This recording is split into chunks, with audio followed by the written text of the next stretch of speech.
नमस्कार। मैं DRS news के लिए गिरीश चक्रवाल। आज के इस ब्लॉग में मैं बात करना चाहूँगा देश में चल रही घातक राजनीति। वो राजनीति जो कभी सेवा और त्याग का माध्यम मानी जाती थी, आज केवल सत्ता के लिए और सत्ता के लिए ही राजनीति की जा रही है। एन के प्रकार किसी भी तरह सत्ता मिले, इस बात के लिए सभी राजनीतिक दल लगे हुए हैं। सबसे पहले खबर मैं उन समाचार पत्रों की भी बताऊंगा जो आज के दिन घट रही हैं और जो कि निश्चित तौर पर देश की राजनीति को भी प्रभावित करेंगे। महाराष्ट्र में शरद पवार अब फिर से कांग्रेस में अपने दल का विलय करने जा रहे हैं। इस बात पर लगभग सहमत बन गई है। हालांकि अभी कुछ बातचीत नेतृत्व से होना है, लेकिन जिस प्रकार चुनाव आयोग ने शरद पवार के गुट के विभाजन को कराकर अजीत पवार को असली नेशनल NCP घोषित कर दिया है, उससे अब इस उम्र में शरद पवार के सामने कोई रास्ता नहीं बचा है कि वो अपने नए चुनाव चिन्ह को लेकर आम जनता के बीच में जाएं और संघर्ष करें, क्योंकि उनका स्वास्थ्य कारणों से उनके सामने बहुत तकलीफ है और इतने संसाधन भी नहीं हैं कि वो जाकर अपनी बात रख पाएँ। कांग्रेस में आने से जो कि उनकी एक तरह से घर वापसी होगी, निश्चित तौर पर उन्हें लाभ होगा और कांग्रेस का संगठन पूरे देश में है और खासकर महाराष्ट्र में भी उसके मजबूत काडर है। उनका काडर और इधर NCP का शरद पवार का काडर, इधर अशोक चौहान भारतीय जनता पार्टी में शामिल हो गए हैं, तो निश्चित तौर पर इससे भी शरद पवार के सामने कोई तकलीफ आने वाली नहीं है। अब ये बात कांग्रेस को तय करना है कि वो क्या करते हैं। शरद पवार के आने से निश्चित तौर पर उन्हें अधिक सीटें मिलेंगी और चुनाव चिन्ह पर वो ज़्यादा उम्मीदवारों को लड़ा पाएंगे। ये अलग बात है कि शरद पवार जो गुट है उनके भी लोग कांग्रेस के चुनाव चिन्ह पर लड़े। उत्तर प्रदेश से भी अखिलेश के सामने निरंतर मुश्किल आ रही है। मैंने पहले ही कहा था कि निश्चित तौर पर अखिलेश यादव चुनाव के दौरान कांग्रेस को ज़्यादा स्पेस देने की स्थिति में नहीं होंगे। हालांकि उन्होंने कांग्रेस को उसकी क्षमता से ज़्यादा 11 सीटें उत्तर प्रदेश में दी हैं, लेकिन आप सभी लोग जानते हैं कि जिन मजबूत सीटों पर कांग्रेस अपना दावा मान रही थी, उन जगह पर माननीय अखिलेश यादव ने अपने प्रत्याशी घोषित कर दिए। अब उनके दल में भी हालांकि अधिकांश बड़े पदों पर यादव फैमिली के ही लोग बैठे हैं, तो विभाजन का तो खतरा नहीं है। लेकिन जिस प्रकार वो उन्होंने स्वामी प्रसाद मौर्य ने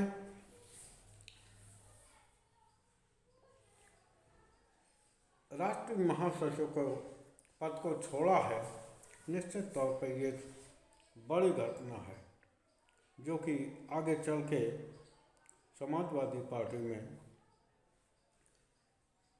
विभाजन तो नहीं, कम से कम सवालों को जन्म जरूर देगी, क्योंकि प्रेस वार्ता के माध्यम से जिस तरह स्वामी प्रसाद मौर्य ने सपा सुप्रीमो पर सवाल खड़े किए, तो उससे ये बात तय मानी जा रही है कि आज सपा सुप्रीमो से सवाल करने के स्तर में केवल स्वामी प्रसाद मौर्य हैं, लेकिन धीरे धीरे ये नीचे तक जाएगा और साधारण कार्यकर्ता भी अब सपा कार्यकर्ता भी अब सपा सुप्रीमो से सवाल खड़ा करेगा, क्योंकि अखिलेश यादव ने पीडीए का जिक्र किया था, पिछड़ा, दलित और अल्पसंख्यक, लेकिन हाल राज्यसभा चुनाव को लेकर जिस तरह उन्होंने 3 प्रत्याशी घोषित किए, एक पूर्व IAS अधिकारी आलोक रंजन और दूसरे रामविलास सुमन, जो कि फिरोजाबाद से सांसद भी रह चुके हैं और काफ़ी वरिष्ठ नेता हैं। मुलायम सिंह यादव के समय से उनका पार्टी में जुड़ाव है।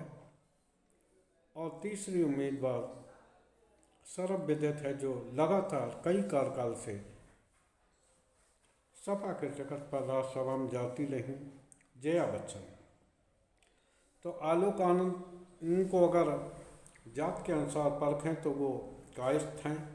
जया बच्चन हालांकि जन्म से बंगाली ब्राह्मण हैं, लेकिन चूँकि अमिताभ बच्चन से उन्होंने शादी की तो वो भी कायस्थ हैं और एक दलित।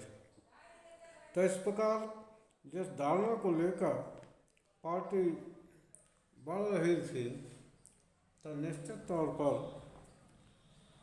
उस पार्टी में यही विभाजन का कारण बना। पिछले दलित और अल्पसंख्यक, दलित को लेकर रामविलास सुमन आ चुके हैं, लेकिन अब जो अल्पसंख्यक है उसके लिए भी कोई जगह इस राज्यसभा चुनाव में नहीं दी है। हालांकि सीमित संख्या होने के कारण निश्चित तौर पर पार्टी के सामने ये मुश्किल आती ही है कि वो किस प्रकार से, किस कारण से, किस तरह सभी लोगों को उसमें समाहित कर रहे हैं, क्योंकि राज्यसभा एक उच्च सदन है और इसमें सीमित संख्या होने के कारण गिने चुने लोग ही जा सकते हैं। खैर, इसको किस तरह निपटेंगे, क्योंकि दल की ही एक विधायक जो कि अपना दल कमेरावादी यानी कृष्णा पटेल की बड़ी बेटी पल्लवी पटेल, उन्होंने भी इसको लेकर विरोध किया है और खासकर IAS अधिकारी आलोक रंजन पर भी सवाल खड़े किए हैं। जया प्रदा को लेकर भी उन्हें कुछ सवाल खड़े किए हैं, जिनका जवाब अखिलेश यादव को देना ही पड़ेगा।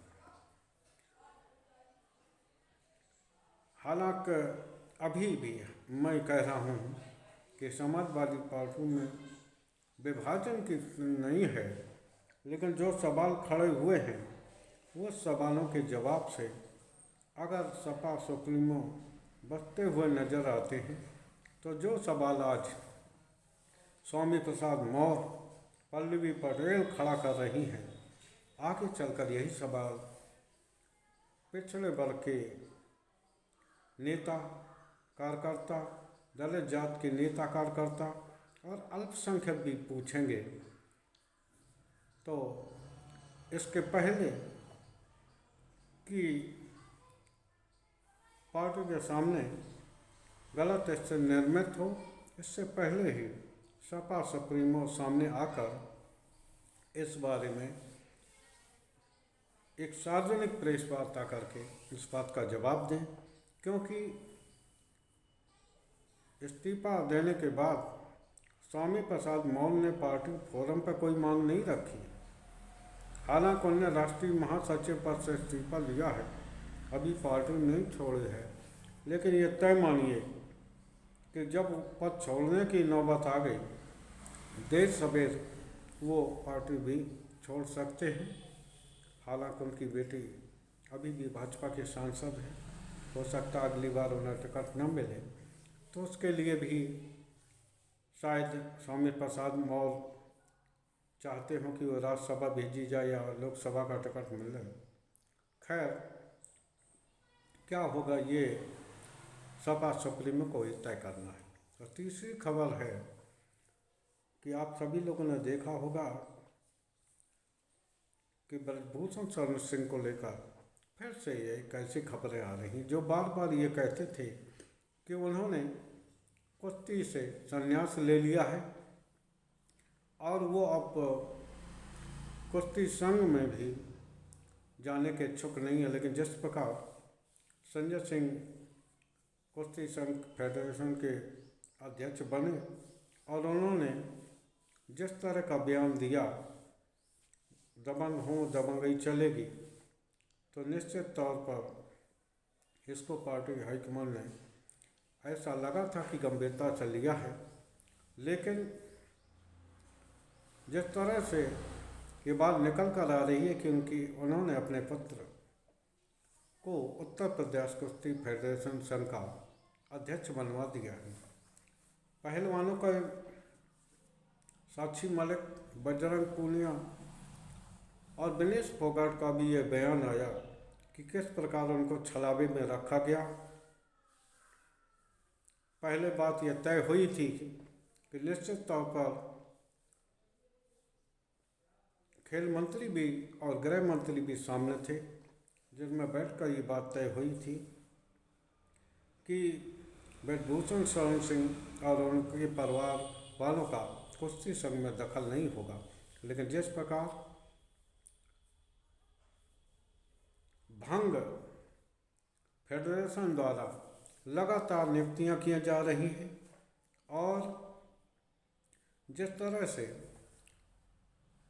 कुश्ती संघ का आयोजन हो रहा है नेशनल कुश्ती का, तो वो निश्चित तौर पर ये सवाल खड़ा करता है। हालांकि अभी एक बयान जारी करके बजरंग पूनिया ने अपने सभी सहयोगियों को इस बात की जानकारी दी है, विभिन्न संगठनों को दी है। लेकिन अगर ये समस्या फिर से नासूर बनती है तो शायद सरकार के समक्ष मुश्किल खड़ी होगी। इधर किसान और मंत्रियों के समूह के बीच, जिसमें कृषि मंत्री अर्जुन मुंडा, पीयूष गोयल और नित्यानंद राय शामिल होंगे, आज चंडीगढ़ में किसान संगठनों से बैठक होने वाली है। देखना यह है कि सरकार किस मुद्दे पर, जिस प्रकार किसान संगठन एमएसपी को कानूनी गारंटी बनाने के लिए अड़े हैं और सरकार के पास कोई जवाब नहीं है, तो देखना यह है कि क्या सरकार एमएसपी को गारंटी देती है या कोई चुनावी जुमला ही उछालती है। इस पर सबकी निगाह रखी गई। हालांकि शंभू बॉर्डर पर अभी भी आमने सामने की स्थिति है, देखना है। और किसानों से भी मैंने निवेदन किया कि वो कानून का पालन करें और आम जनता के बीच में ऐसा कोई संदेश न जाने दें जिससे कि यह तय हो कि किसान, जैसा कि सरकार चाहती है कि उनको बदनाम करके और फिर से इस आंदोलन को ख़त्म कर दिया जाए या आम लोगों में बदनाम किया जाए, तो किसान उग्र न हो, अपनी बात को सभी सार्वजनिक मंचों पर रखें, प्रेस के माध्यम से रखें और सरकार से जहाँ भी सरकार बुलाए वहाँ बात जरूर करें, अपने पक्ष को मजबूती से रखें। आज के ब्लॉग में बस इतना ही। जय हिंद, जय भारत।